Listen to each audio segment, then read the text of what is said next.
4 മാസമായിട്ട് ഡയറ്റും ഇല്ല, എക്സസൈസും ഇല്ല, ഒന്നുമില്ല. ഒരു ബ്ലോട്ടഡ് ഫീലിംഗ് ഉണ്ടെന്നല്ലാതെ വല്ല കാര്യമായിട്ട് വെയിറ്റ് ഒന്നും കൂടിയിട്ടില്ല. Maybe that's because I worked out for a year straight. എന്നാലും ഒരു 2 കിലോ എനിക്ക് കുറയ്ക്കണം. സ്ലോ ആയിട്ട് മതി, ധൃതിയൊന്നുമില്ല. ഇന്ന് ബ്രേക്ക്ഫാസ്റ്റിന് ഓട്സ് ഉണ്ടാക്കാമെന്ന് വിചാരിച്ചു. അതിന് തലേദിവസം വെള്ളത്തിലിട്ട് കുതിർത്ത് ബദാം ഇങ്ങനെ അരച്ചെടുത്തു. ഞാൻ തൊലിയൊന്നും കളഞ്ഞില്ല കേട്ടോ. അതിനകത്തേക്ക് കുറച്ച് റോൾഡ് ഓട്സ് ആഡ് ചെയ്തു. നോർമൽ മിൽക്ക് എടുക്കുമ്പോൾ എനിക്കൊരു ബ്ലോട്ടഡ് ഫീലിംഗ് തോന്നാറുണ്ട്. അതുകൊണ്ടാണ് ഞാൻ ബദാം മിൽക്ക് എടുത്തത്. അതിലേക്ക് കുറച്ച് ഫ്ലാക്സ് സീഡ്സും ചിയ സീഡ്സും ആഡ് ചെയ്തു. എന്നിട്ട് നന്നായിട്ട് മിക്സ് ചെയ്തെടുത്തു. ഒരു 1 അവറിലേക്ക് അത് ഫ്രിഡ്ജിൽ വെച്ചു കേട്ടോ. ഫ്രിഡ്ജിൽ നിന്ന് എടുക്കുമ്പോൾ ഈ ഒരു കൺസിസ്റ്റൻസിയിലാണ് കിട്ടുന്നത്. അതൊരു പാത്രത്തിലേക്ക് എടുത്ത് ഞാൻ കുറച്ച് കൊക്ക പൗഡർ ആഡ് ചെയ്തു, ഒരു ഫ്ലേവറിന് വേണ്ടിയിട്ട്. പിന്നെ കുറച്ച് കാഷ്യൂ നട്ട്സ് ആഡ് ചെയ്തു, റേസിൻസ് ആഡ് ചെയ്തു, കുറച്ച് സൺഫ്ലവർ സീഡ്സ്, പംകിൻ സീഡ്സ്, ചുരുക്കി പറഞ്ഞാൽ കൈ കിട്ടുന്ന നട്ട്സും സീഡ്സും ഒക്കെ ആഡ് ചെയ്തു. ഒരു നാച്ചുറൽ സ്വീറ്റ്നർ എന്ന രീതിയിൽ ഒരു ബനാന കൂടി കട്ട് ചെയ്ത് വെച്ചു. അങ്ങനെ ഇന്നത്തെ ബ്രേക്ക്ഫാസ്റ്റ് റെഡിയായി. ആ നട്ട്സിൻ്റെയൊക്കെ ക്രഞ്ചിനെസ്സും ബനാനയുടെ സ്വീറ്റ്നെസ്സും ഒക്കെ കൂടിയിട്ട് അടിപൊളി ബ്രേക്ക്ഫാസ്റ്റ് ആയിരുന്നു കേട്ടോ. ഇനി നമുക്ക് ലഞ്ച് നോക്കാം. ലഞ്ചിന് ഞാൻ കുറച്ച് ചോറും കോവയ്ക്ക മെഴുക്കുവരട്ടിയും മത്തി വറുത്തതും മോരുകറിയാണ് കഴിച്ചത്.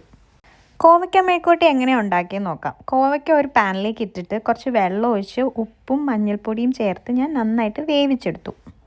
എരിവിന് വേണ്ടിയിട്ട് പച്ചമുളക് ആഡ് ചെയ്തു കേട്ടോ. കോവയ്ക്ക നന്നായിട്ട് വെന്ത് കഴിയുമ്പോൾ കുറച്ച് എണ്ണ ചേർത്ത് ഞാനൊന്ന് ഫ്രൈ ചെയ്തെടുത്തു. അങ്ങനെ നമ്മുടെ കോവയ്ക്ക മെഴുക്കുവരട്ടിയും റെഡിയായി. പിന്നെ ഞാൻ മത്തി വറുത്തത് കുറച്ച് എണ്ണ വെച്ച് പാനിലാണ് കേട്ടോ വറുത്തത്. നേരത്തെ ഞാൻ എയർ ഫ്രയറിലൊക്കെ ആയിരുന്നു വറുത്തുകൊണ്ടിരുന്നത്. പിന്നെ കുറച്ച് എണ്ണ കഴിക്കുന്നതുകൊണ്ട് കുഴപ്പമൊന്നുമില്ല. അത് നമ്മൾ ആ ഒരു ക്വാണ്ടിറ്റി നോക്കിയാൽ മതി.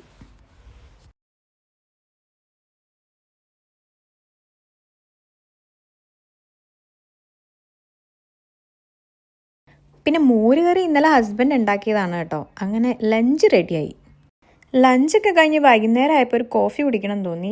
അതിന് ഞാൻ സ്റ്റീവിയ ആട്ടോ ഷുഗറിന് പകരം യൂസ് ചെയ്യുന്നത്. അത് 0 കലോറിയാണ്.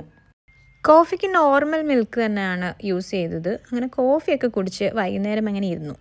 പിന്നെ ഈവനിങ് ആയപ്പോൾ കുറച്ച് ഗ്രോസറിയൊക്കെ വാങ്ങണം എന്നുണ്ടായിരുന്നു. അതുകൊണ്ട് ഞങ്ങൾ പുറത്തേക്ക് ഇറങ്ങി. കുറച്ച് അധികം നാളായിട്ട് നമ്മൾ പുറത്തുനിന്ന് ഫുഡ് കഴിക്കുന്നില്ല. അതുകൊണ്ട് ഞങ്ങൾ ഇന്ന് പുറത്തുനിന്ന് കഴിക്കാമെന്ന് വിചാരിച്ചു. ഹസ്ബൻഡ് ഗ്രിൽഡ് ചിക്കൻ വാങ്ങിയപ്പോൾ അതിൽ നിന്നൊരു ചെറിയ കോഴിക്കാല് ഞാനങ്ങ് എടുത്തു. ഞാനും മോളും ഒരു വൈറ്റ് സോസ് പാസ്തയാണ് ഓർഡർ ചെയ്തത്. ഞങ്ങളത് ഷെയർ ചെയ്ത് കഴിച്ചു. നമ്മൾ എന്ത് കഴിക്കുന്നു എന്നതിലല്ല, എത്രത്തോളം അത് കഴിക്കുന്നു എന്നുള്ളതിലാണ് കാര്യം ഇരിക്കുന്നത്. എപ്പോഴും പോർഷൻ കൺട്രോൾ ചെയ്യാൻ ശ്രമിക്കണം. ഒരു ക്രാഷ് ഡയറ്റൊന്നും എന്നെക്കൊണ്ട് പറ്റില്ല. അതുകൊണ്ട് I am taking it slowly. അത് കഴിഞ്ഞ് ഞങ്ങൾ ഷോപ്പിങ്ങിന് പോയി. കുറേ ഗ്രോസറി ഷോപ്പിംഗ് ഉണ്ടായിരുന്നു. കുറേ നടന്നു, വളരെ ടയേർഡായി. ഞങ്ങളപ്പോൾ പുറത്തേക്ക് ഇറങ്ങിയപ്പോൾ ഒരു ബ്ലാക്ക് കോഫി കുടിക്കാമെന്ന് വിചാരിച്ചു. പിന്നെ ഒരു ബ്ലാക്ക് കോഫിയൊക്കെ വാങ്ങി ഡ്രൈവൊക്കെ എൻജോയ് ചെയ്ത് പാട്ടൊക്കെ കേട്ട് വീട്ടിലേക്ക് പോയി.